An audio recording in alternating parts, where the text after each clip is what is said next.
Hi, everybody. Welcome back for a new semester of the sorry, for a new semester of the spectral geometry in the cloud seminar. This year we start with Marcello Seri from the about a panorama of singular sub-Laplacians and their spectra. Marcello, the floor is yours. If you have questions during the talk, ask them in the chat and I will relay them, or unmute yourself. Marcello, the floor is yours. Thank you very, very much for the invite to speak. I'm quite honored to be able to start this semester seminars. And I would like to start. So what I want to try and present today is a bit of a panorama of a small part of the study of spectrum and operator theory, spectral properties operator theory for sub-Laplacian, which is the one in which the metrics or the distribution are singular. I will explain what this means, or the general. I will explain what this means during the talk. But I want to add the premise that the literature in the last few years has exploded. So there is, it's hardly possible to make an extensive and comprehensive review of the results in such a little time. So I want to apologize for all the people also among the presents that have been working on this topic that I will not have time to mention. And I will not start from the main motivation that brought me to sub-Laplacians, and instead I will start with a recent conjecture that goes all the way to the basics of operator theory. So if I have formally self-adjoint differential operator on some closed mode manifold, then I want to know when I have just one self-adjoint extension. This is essential self-adjointment, essential self-adjointness. And there is this open question in general that this is true that if I have an Hamiltonian flow, which has a complete symbol, meaning that classical evolution in Hamiltonian sense is defined for all time, is it true that this implies that my operator is essentially self-adjoint and vice versa?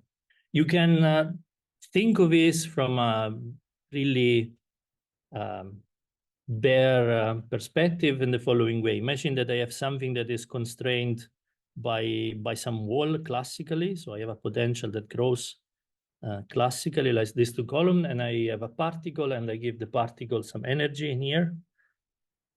And I shoot the particle on one side.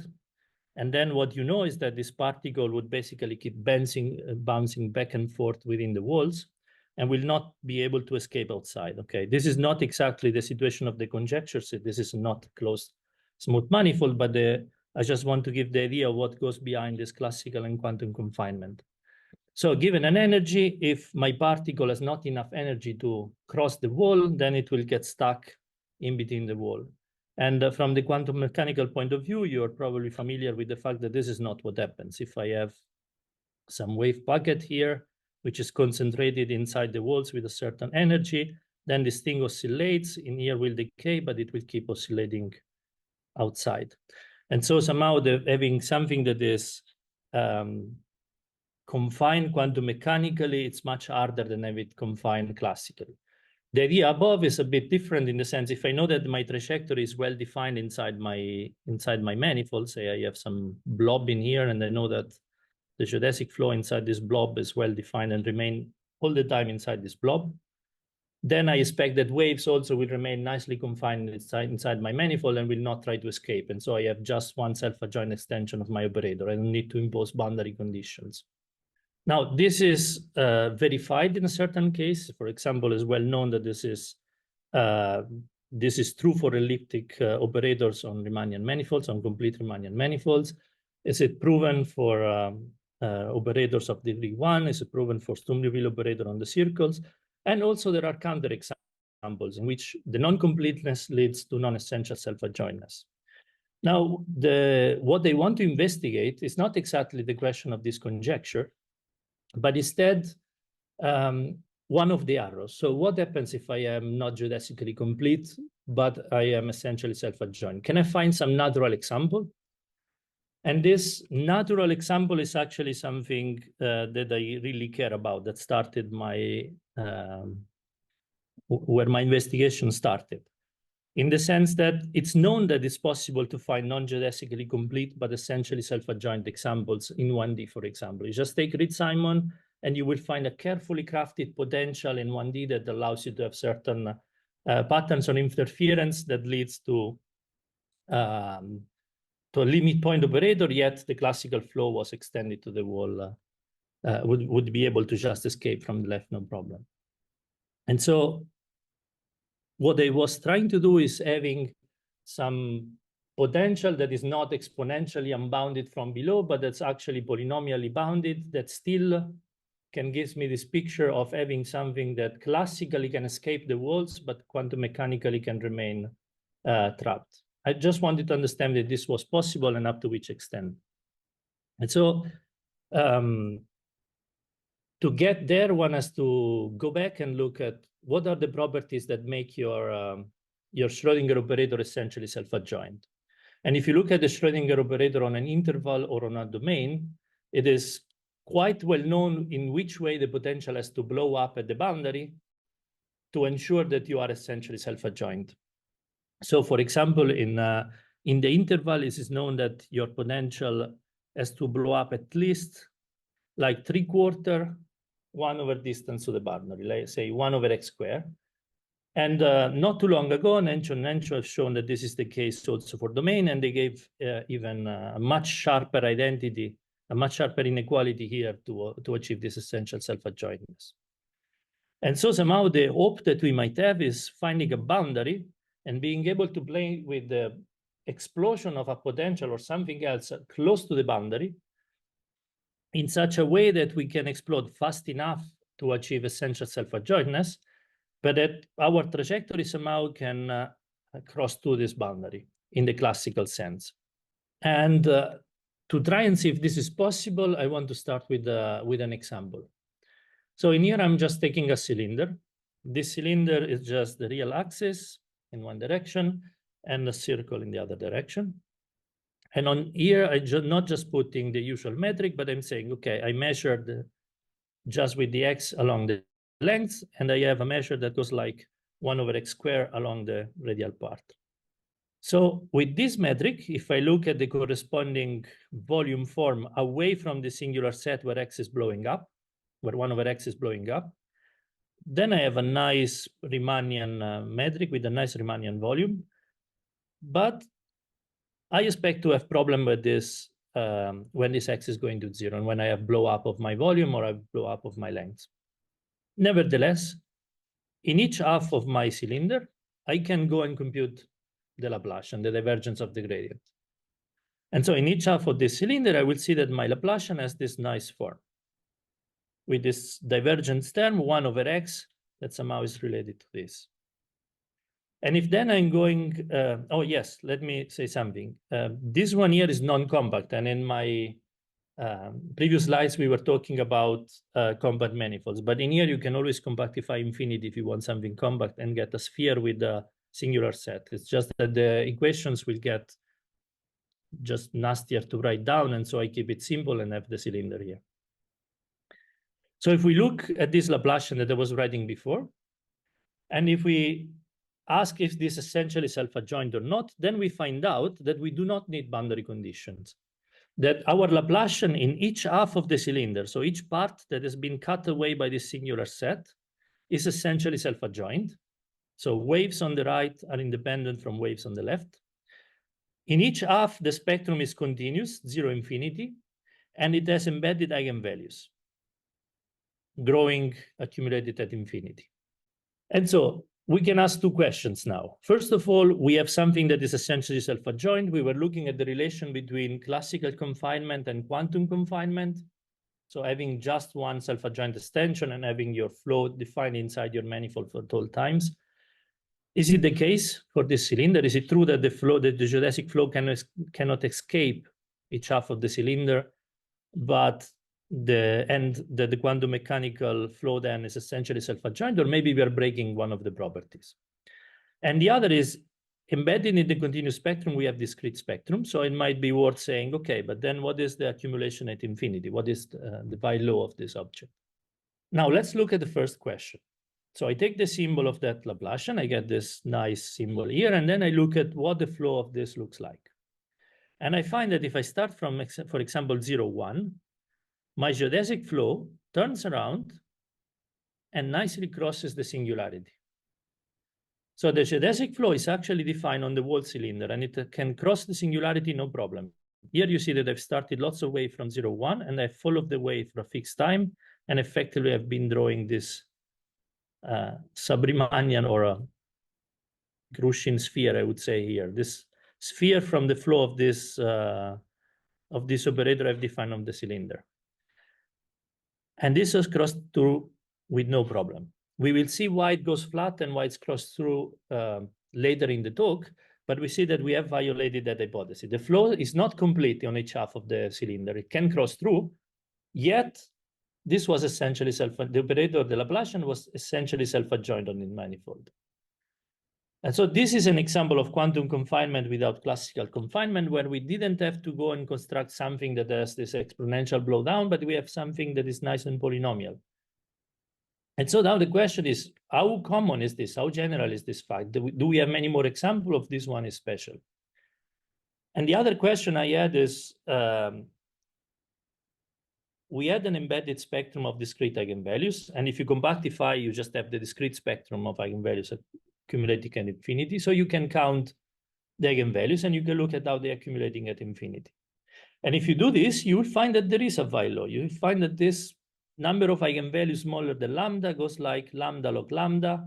And then there is something with the Euler gamma and log 2 power of lambda, and then a Dirichlet counting problem. So something with a reminder that we don't really know. And so the question is, what are we counting here? Because the usual Weyl law is usually measured the volume of your manifold, the dimension of your manifold, say the dimension of the boundary. But in this specific example of the cylinder, if you go and make the computation with this volume and with this Riemannian metric, then what you find is that the volume is blowing up when you approach this singular boundary. And the curvature is going to minus infinity. So all the terms that are in the usual heat expansion that are often related to curvature invariance, then they might have problems. And all the various known bounds that have lower bounds of Ricci curvature also might start getting troubles here, because we have something that goes to minus infinity. So the question is, what is this Weyl law picking up? And in the last couple of years, actually, we got a number of answers for, especially for this last question. So without further ado, to check if there are many more examples of this quantum non-confinement with, or quantum tunneling, classical tunneling with quantum confinement, we need to introduce a larger class of Laplacians. And perhaps singular is a bad word, maybe it's degenerate a better word, but never mind. So first of all, what is a sub-Riemannian manifold and how it differs from a Riemannian manifold? Well, we have a smooth manifold, first of all. So our ambient space is going to be a usual smooth manifold. And on this smooth manifold, instead of taking the whole tangent space, we are going to select a subspace of the tangent space. This subspace is what I'm going to call tangent distribution. So each time I talk about distribution, I'm talking about a subspace of the tangent space. So at each point, I'm fixing a subspace. And then I'm going to pick a metric, which is not the usual metric on the whole tangent bundle, but it's just a positive definite quadratic form on this distribution. So I have my manifold. At each point, I have taken a subspace of my tangent space, and then I'm defining the metric just on this subspace here that I've picked. Let me give you an example before giving you more details. So a classical example of this is the monocycle. I have an object that has a position described in R2 by 2 coordinates, and that has a direction of the tire, which is described by an angle. And so this object monocycle is effectively described by 3 variables. It's in R2 times S1, where R2 is the position and S1 is this orientation of the wheel.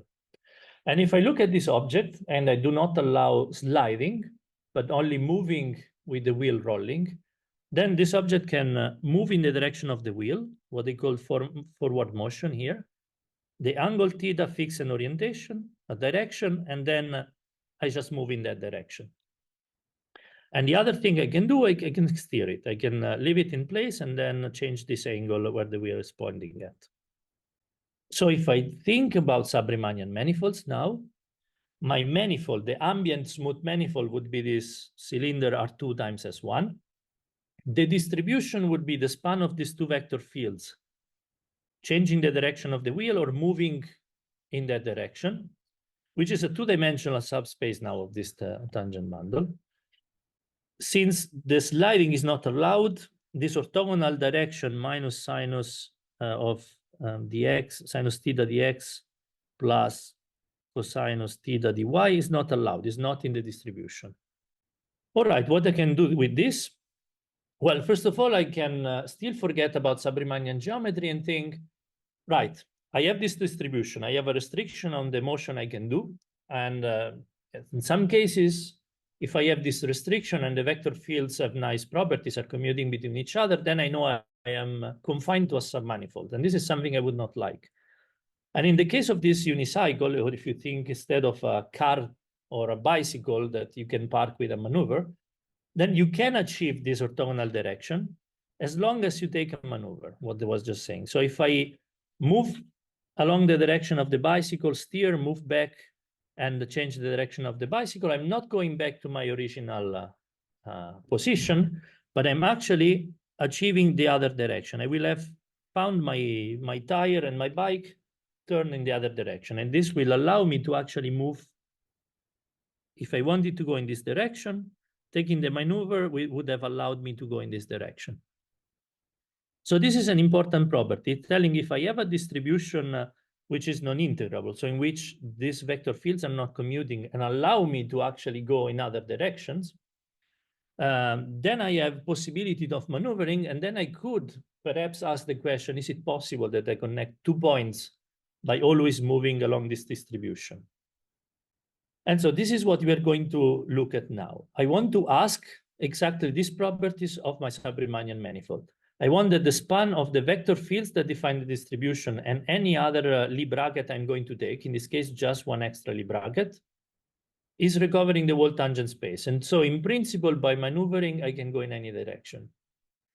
This is something you might have heard with many different names. It's bracket generating condition, it's Ormander condition when you look at hypoelliptic operators. It is total non-integrability. So there are many names for this property.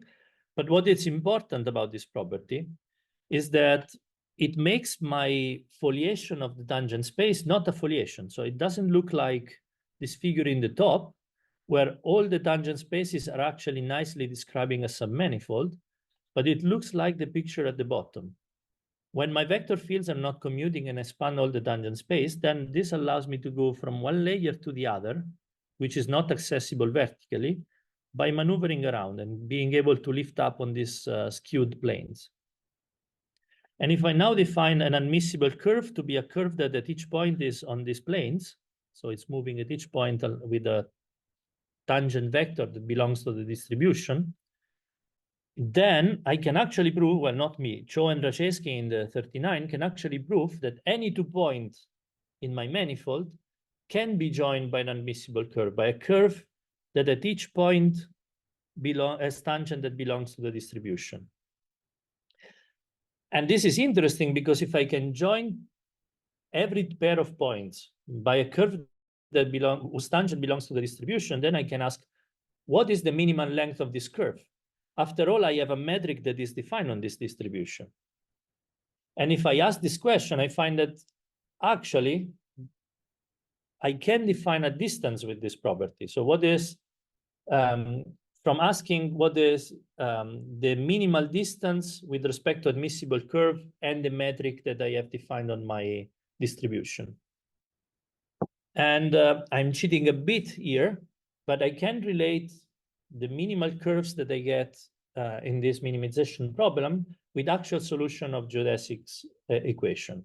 Now, I'm saying I'm cheating because as we will see at the end of the talk, the procedure that brings us from the sub-Riemannian distance to a geodesic flow is actually not capturing all possible curves, and there will be some that are missed out.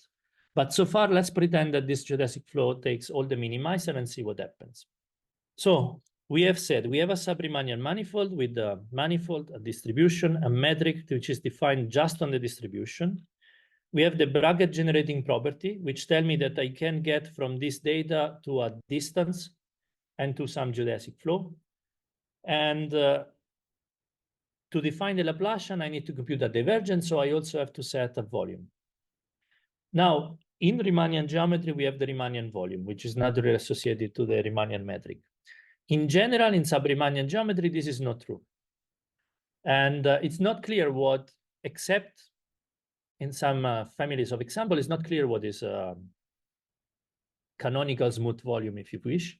And so we have to pick one. And just to avoid making a choice, we just pick one arbitrary smooth volume on the manifold. Now, with all this data at hand, then we can define a gradient, which, if you look at this definition, is the usual Riemannian gradient. Gradient of f applied to x with respect to the metric is just x acting on f. But now we are restricting our vector field to belong to the distribution. And that's why it's called horizontal gradient. This is defined with respect to the distribution, since we have a way to compute scalar product only for vectors in the distribution.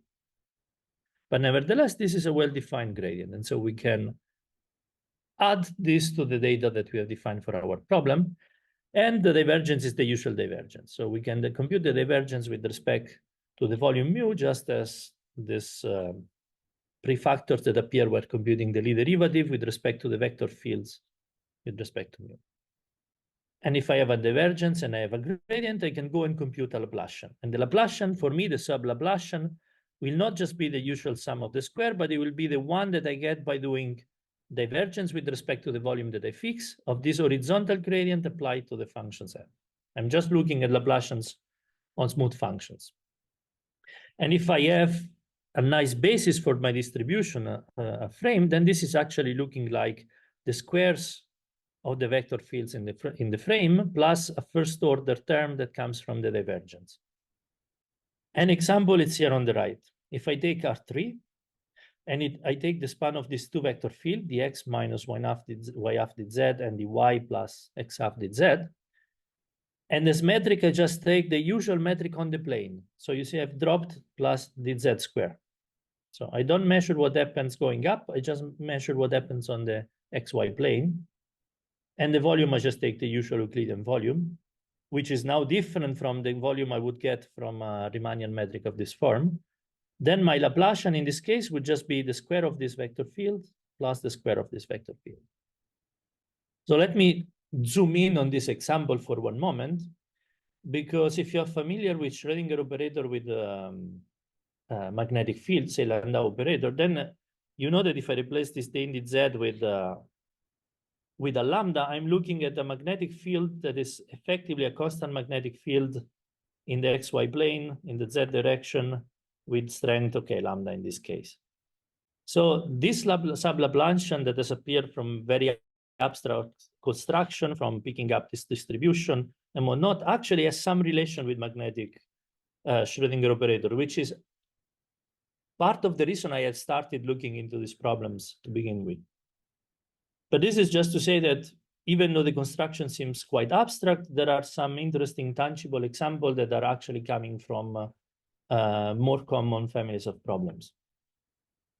But let's go back. So I said that we had a well-defined Laplacian, which had a nice form with an independent part, which is given by squares of vector field and the first order term. And then if you have looked at Hörmander operators, hypoelliptic operators, then you should be familiar with the operator that look like this.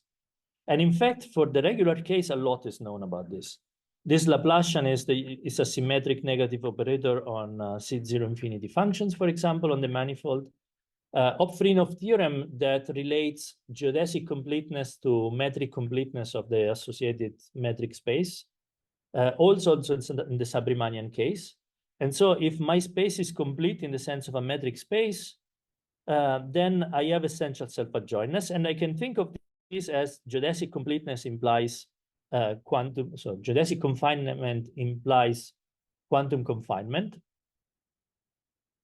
And the heat kernel has nice properties, it's a contracting semigroup. So as long as everything is regular, there are still many open questions, but a lot is known, and this is a nice operator. And in particular, this does not violate this initial attempt that we were making, having essential self-adjointness and geodesic confinement, if you will, or geodesic completeness. So this is going in the usual direction that classical confinement leads to quantum confinement. But as I said, I wanted to look at singular sub-Laplacian or degenerate Laplacian. So let's revise this cylinder example that I was mentioning earlier on, but now from the point of view of these sub-Riemannian manifolds. So I have now my manifold, the smooth manifold, cylinder, R times S. I have a metric here that is defined on the span of these two vector fields. And if you look at this span, I mean, this is two-dimensional. This is just the tangent space. The in the x, the in the theta, as long as x is non-zero, span the whole tangent space. Where this become troublesome is when x is 0. Because if you look at this, when x is 0, we are losing one vector. We are losing the rotation. And so if I'm looking at curves that are tangent to this distribution, while they are effectively the tangent to the whole tangent to something that is as big as the whole tangent space away from x equals 0, they have to become tangent just to the in the x at s equals 0. We have lost the possibility to rotate. And if you remember the picture that I had with this cylinder and the geodesic flow, this geodesic flow was turning around and then was crossing straight the distribution.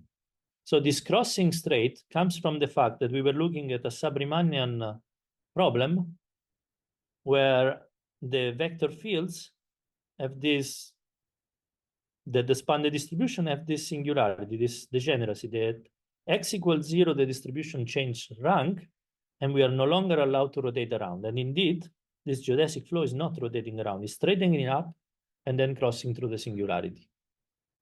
Now, with this definition at end, then I can still look at the divergence of the gradient. In fact, away from x equals 0, this was Riemannian, so there is nothing more special about it. But we see that having asked these two vector fields to be orthogonal with our metric, then has led also to this singularity in the metric and then in the divergence term.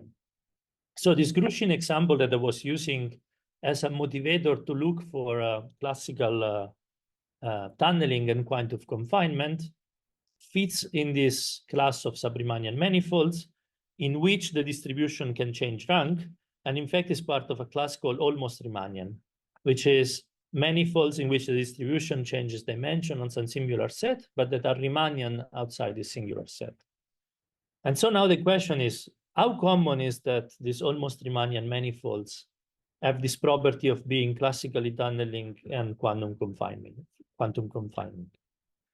And so this leads to the first pair of theorems of the day, which is if I have a complete sub-Riemannian manifold or a non-complete Riemannian manifold, this is actually hiding two theorems. A smooth embedded compact hypersurface on this manifold. And this is important with no characteristic points. I will come back to this in a moment. A smooth measure, I say we have to pick a smooth measure always anyway. But now it's on the difference. On M without this singular set. So imagine on half cylinder without this boundary with the singularity. And if there is a small neighborhood of the singularity, where the distance to the singularity satisfies this strange inequality, well, the Laplacian of this distance squared plus the derivative of this Laplacian is greater than, and here look, there is 3/4 appearing, 1 over distance squared minus k over delta. Then the Laplacian on each of the connected component is essentially self-adjoint. And furthermore, if this manifold M is compact, then the Laplacian has compact resolvent. So now we need to make sense of this weird inequality that deals with the distance from the singularity, which actually we are assuming to be C2, which is an important assumption. But we have a rather general statement to check if we have essential self-adjointness, and then to check if the corresponding geodesic flow were leading to something that was confined to our manifold or that can escape through the singularity. Now, one word about characteristic point. This means that at no point in my manifold, the set S becomes tangent to the distribution. Right? So I want my distribution at all time to be transversal to the set S, but never tangent. So this is a technical assumption. I will show you where it comes into play. And this is also a very important assumption. There are very few works so far that can work without characteristic points. I can mention a few, and there start to be some now finally that can deal with it, but many of the techniques until recently have struggled a lot with these characteristic points. This is where all the usual ideas and estimates can start to fail badly. So before showing you a bit of the idea of the proof, let me try to motivate why I think studying the sub-Riemannian manifold is interesting, and why, even though we have looked at this problem of self-adjointness, essential self-adjointness in a rather general setting, there can be interesting surprises. So the first one is this one. If you add a potential, this is not the full statement. The full statement would be that you have a potential that is bounded from below by some Lipschitz function, and here you have this Lipschitz function squared appearing, and here you have this potential appearing. So if you look at the version of this theorem that includes the potential, then you can reread it in this form. If I have a potential that blows up like n minus k minus 4 divided by 4 delta square, where now k here is the dimension of this embedded compact submanifolds where the potential is blowing up. Then this theorem tells us that on any Riemannian space, if the potential blows up in this form with, if you have seen the papers dealing with the Euclidean cases, you will see resemble extremely closely the Euclidean one, where this would have been the distance from the boundary of a domain. Then the Laplacian plus potential would be essentially self-adjoint in L2, or any of the connected component of your manifold without, oh, this is n, sorry, or your manifold without the singular set. So in particular, when k is equal 0, we're looking at what happens when the potential blows up at a specific point. And this result here, which is just a corollary of the previous theorem, is actually weaker of all known results, also in the cases of manifold at the time we did this theorem. And moreover, it shows you that codimension 4 makes your submanifold invisible in the free case. So you can remove submanifold of codimension 4, and this then would be a negative number. And so if your potential is bounded from below, then you automatically have essential self-adjointness without worrying. So a theorem that is on a very general setting that we know not being sharp, because we know even the Euclidean setting, you have extra logarithmic correction that you can add here from a paper by Nenchu and Nenchu that I mentioned at the beginning. Nevertheless, brought in improvement on the known estimates also for the Euclidean and the Riemannian cases. So I think there is value, because looking at these problems forces you every now and then to change point of view or get different ideas that sometimes result in improvement of known results. The other reason I think it's interesting is that it can bring other interesting results on its own. So if you look at this effective potential, this Laplacian of delta squared appearing with the first derivative of this delta appearing, it's very weird. But if you play a bit with geometric inequalities, you find that you can rewrite the same object in terms of the square of the mean curvature of the level set of this distance, and in terms of the principal curvature. If you think about it, this is just the principal curvature would just be the given by the eigenvalues of the Hessian of this distance to the singular boundary. and something that in the Riemannian case would be equivalent to just the Ricci curvature. The message is that this effective potential at the weird look is actually related to some curvature information on the singular set itself, on the distance of the singular set. And so you can rewrite this theorem without a potential and as a curvature-induced essential self-adjointness.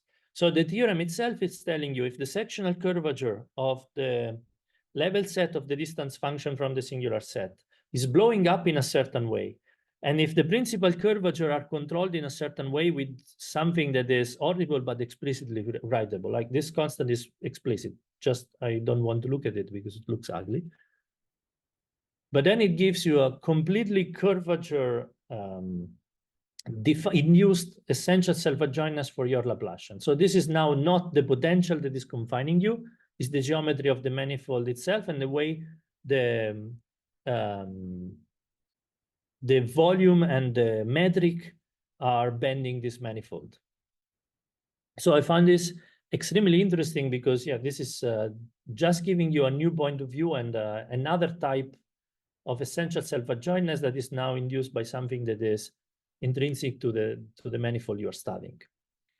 And then finally, going back to the Groningen cylinder, you can find essential self-adjointness criteria depending on the form of the volume explosion, if you wish, when you're close to the singular boundary. So if you take your singular boundary and you straighten it up and write a tubular neighborhood in which you have straightened the direction that is incoming to the boundary, then anything that blows up when you go through the boundary, this would be my t, as t to the -1 times whatever smooth volume you have in this other direction would lead to essential self-adjointness as long as this blow up goes like 1 over x or 1 over t. And so this gives you a large family of Groningen type manifolds now that have the same property of essential self-adjointness. And if you look at what distribution is the one that was straightened or was made orthonormal by the metric that led to this volume, then you find many examples of systems that are classically non-confined, classically tunneling, but quantum confined. So from that point of view, actually, it gives us a positive answer. Groningen is one among many similar examples. Now, in the last few minutes, I want just to spend a couple of minutes on the sketch of the proof and then end talking about the Weyl laws.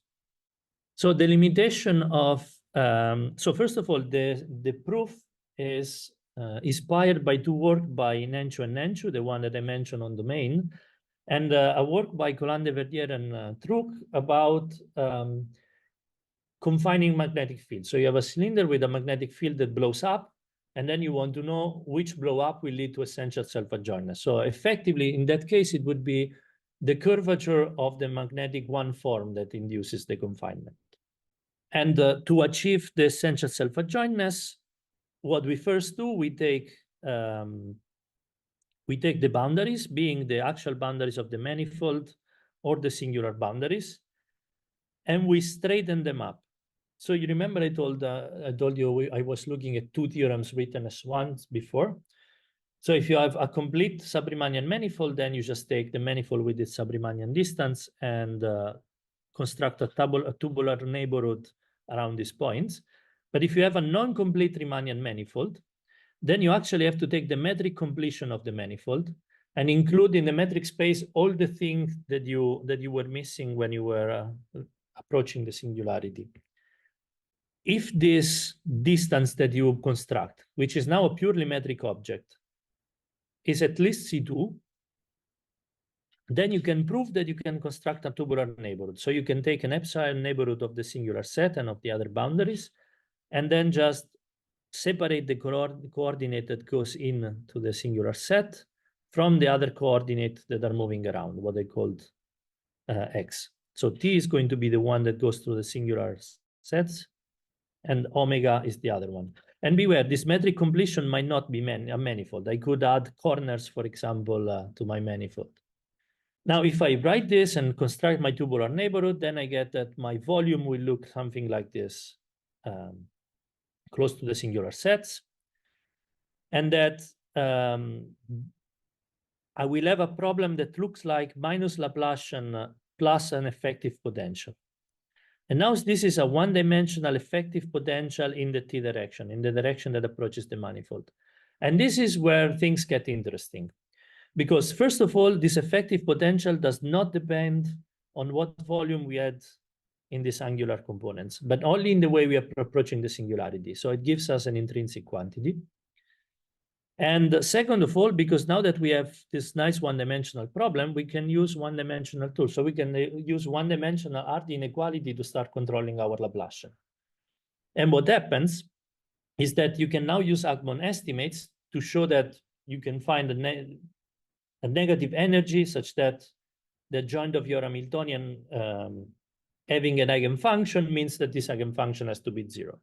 And so just proving one of the usual criteria for essential self-adjointness. Now, in the Riemannian case, you really have to be careful in constructing this Agmon type estimate. And here we really build up on this proof by Golan-de-Verdier and Truc and extend the result to this setting.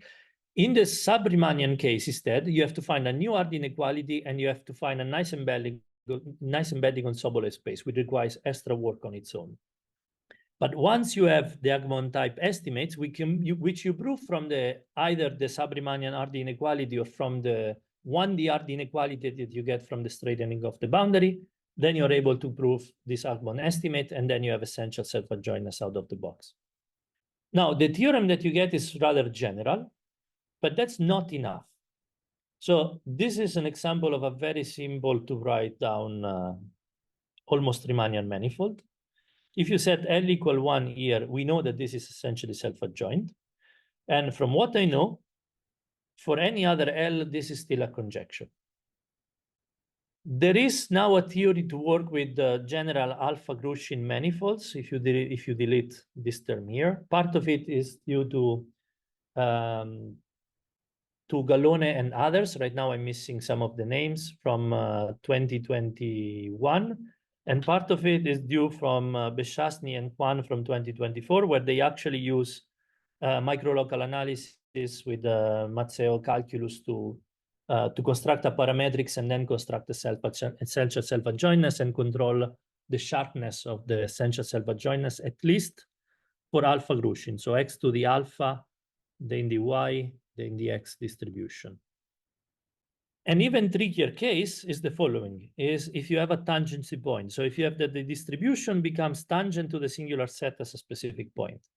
In this case, we don't know if this specific example is essentially self-adjoint. There is a generic way to deal with tangency point that appeared in a paper by Beshasny from 2021 using a Lie group point and Lie algebroid approach, but that allows you to give properties in the case of tangency point for large classes of operator, but not necessarily for specific operator. And in particular, as far as I know, it wasn't working for this one. So proving essential self-adjointness for this, even though it's rather simple, a simple looking operator is actually a pretty complex question. Now, let's forget about this and let's talk for a moment about Weyl law. If we look at the Weyl law in case of regular volume, then now we know quite a lot, especially since last year there is a big paper by Golan-de-Verdier, Hilaire et al. In which they use complete asymptotic expansion of the heat kernel on an enormous class of sub-Riemannian manifold to actually study the Weyl laws. And in some cases get also, I think, at least one term asymptotic, and in some cases 2 terms asymptotic for the Weyl law. And what is interesting here is that what is the volume measured by the Weyl law? At least with a regular volume, in the case of a distribution in which the rank of the distribution is not changing, then you measure something called the pop volume, which is the natural volume in that case. And the measure that you see here in the in the power of growth is not the dimension of the space, but is the actual Hausdorff dimension. And in the singular case, this would be in the case in which we have a singular set, this would be the Hausdorff dimension of the singular set. What is even more remarkable is that if you look to more general distribution, there is now a local Weyl measure, some integral of the heat trace or the heat kernel when it's constructed of something called the nilpotentization of the tangent space, a way to reconstruct and complete the tangent space, if you wish, which turns out to be independent from the measure as well. So it's an intrinsic measure of volume in some sense. And again, you find that the power here of the growth is the Hausdorff dimension. Now, there are more work. Actually, here there is missing a new one by Colin de Verdier and other collaborator that looks at this Grushin problem in the context of gas giants. Maybe if he's present, he can tell us more about the physics of that problem. But also in that case, you find Weyl law that show that there is a measure of some volume, which is just not the usual volume. It would reduce to the usual volume if you restrict yourself to the Riemannian case. And even more so, depending on the structure of your distribution, then this the powers you can achieve in the expansion start to be basically any rational number. So there is a wild panorama of Weyl laws that now start appearing in this setting. Now, let me give another example of sub-Laplacian that is singular in a different way, because I want to discuss yet another problem that I didn't have time to discuss in the last 2 minutes. So I mentioned that this sub-Riemannian metric that we find and the geodesic equation that we can construct out of that will not capture all possible minimizing curves. And there is a nice example in which we have these minimizing curves that are not captured by the classical Hamiltonian, which is if I generalize the case of this contact Laplacian, the one where I was talking about constant magnetic field.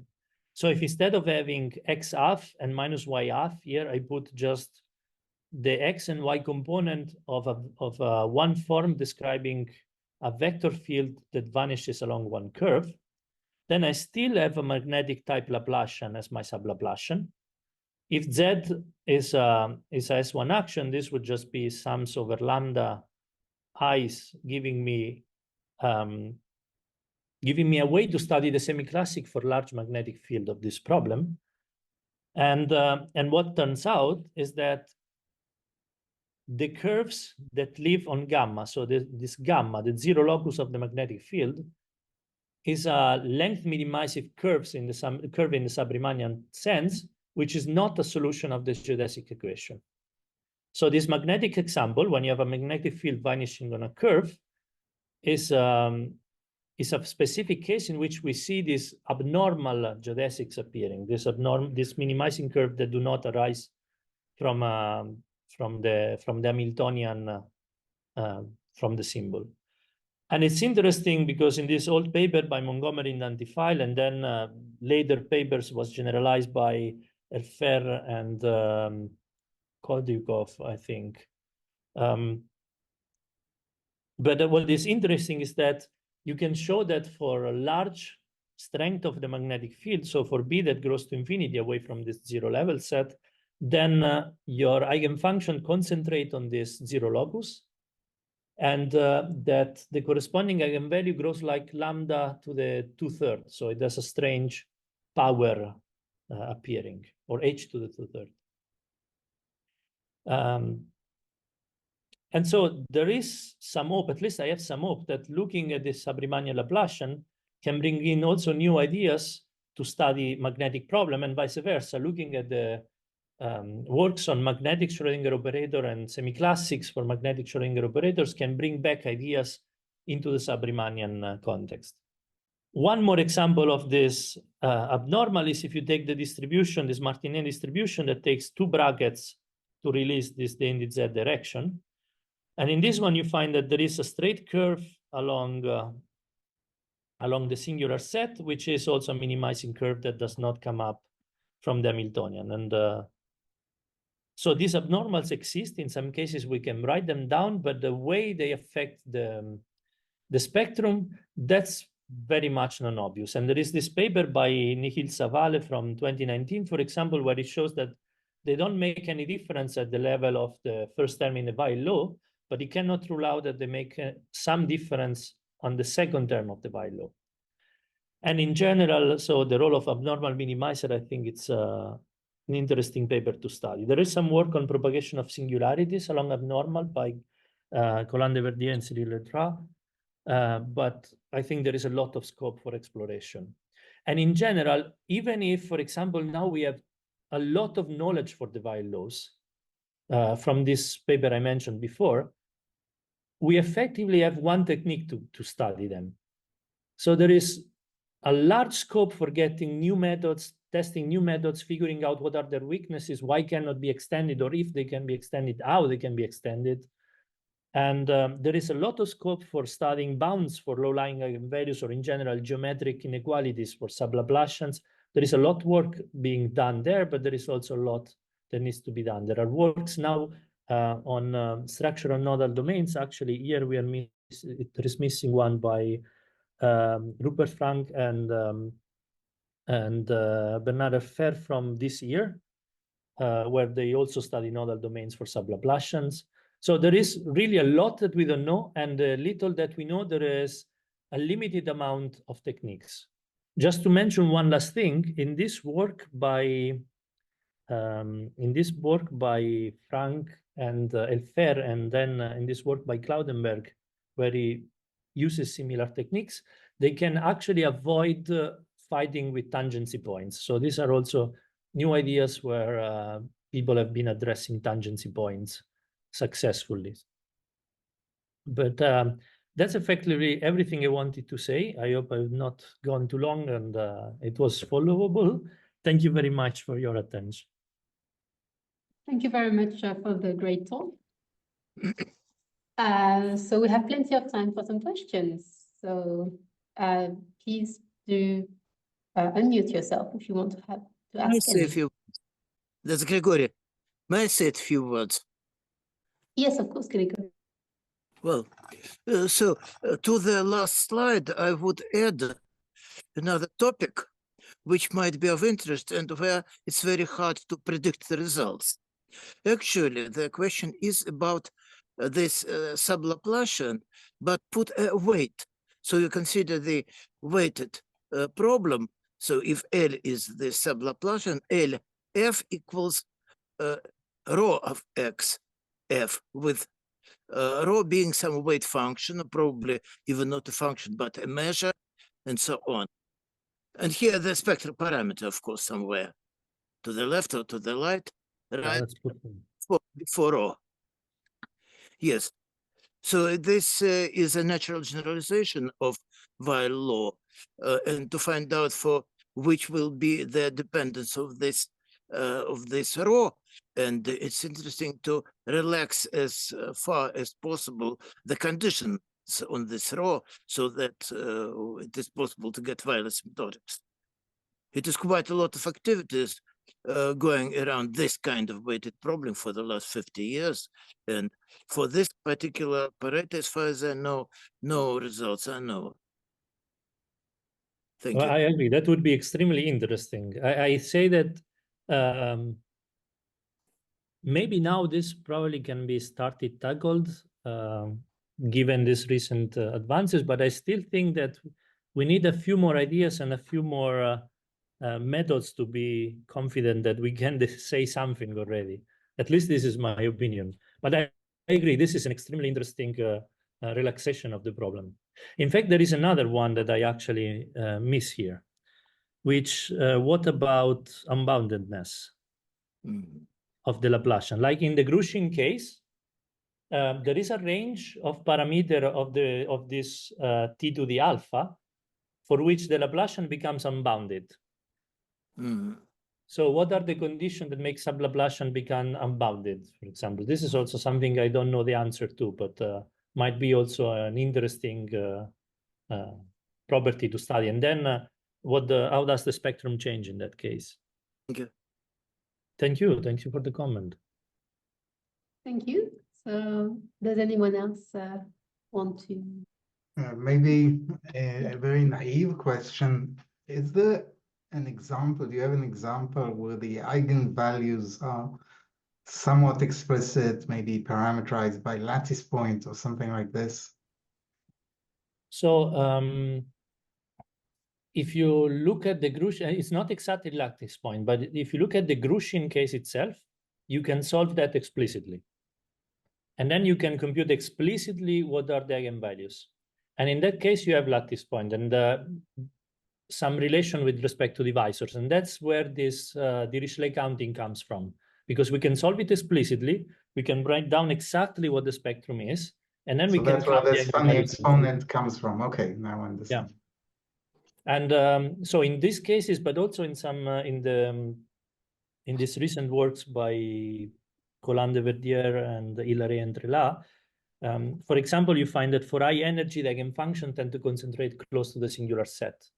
And what they prove is that if you have, in the contact case, if you have an ergodic Reb flow on closed manifolds, then you have, I think they prove quantum ergodicity in that case. You have a good distribution in some sense of the eigenfunctions. It's a long time I don't see that paper, so I might misremember, but I'm pretty confident that they had a quantum ergodicity result. This is not related to the lattice points, but yeah. No, okay. Okay, thank you. So I guess I have a little question, which is, so you made the good point that there's few methods and that we would like to have more like ways to interact with these problems. For you, what are the methods that we have for Laplacians that really you feel like you would need? Okay, so there are a few different families of one. So there is pseudo-differential calculus on Lie algebroid and Lie group voids, which is a natural setting to describe sub-Riemannian manifolds. And that could be quite useful for studying self-adjointness and probably also the Weyl law. And this has a more geometric flavor. There is some work in that direction, but I think we need more before we are able to tackle a larger family of problems. Another one is like wave methods. I think that when you are starting studying fine asymptotics, you can take advantage of the fact that you have finite speed of propagation of the singularities, and that, for example, for Grushin manifold, the radius of injectivity is positive even across the singularity. So it vanishes afterwards. And then it means that you can go and probe with your flow up until the singularity and slightly afterward. And especially in the case where you have exploding volume, I think that might give you some interesting result. Then in this, the first two things that come to mind would be those two, because they are very practical and they would give some tangible results. Okay, thank you. So is there anyone else? Well, in any case, we can still continue discussing. But thank you again for the great talk.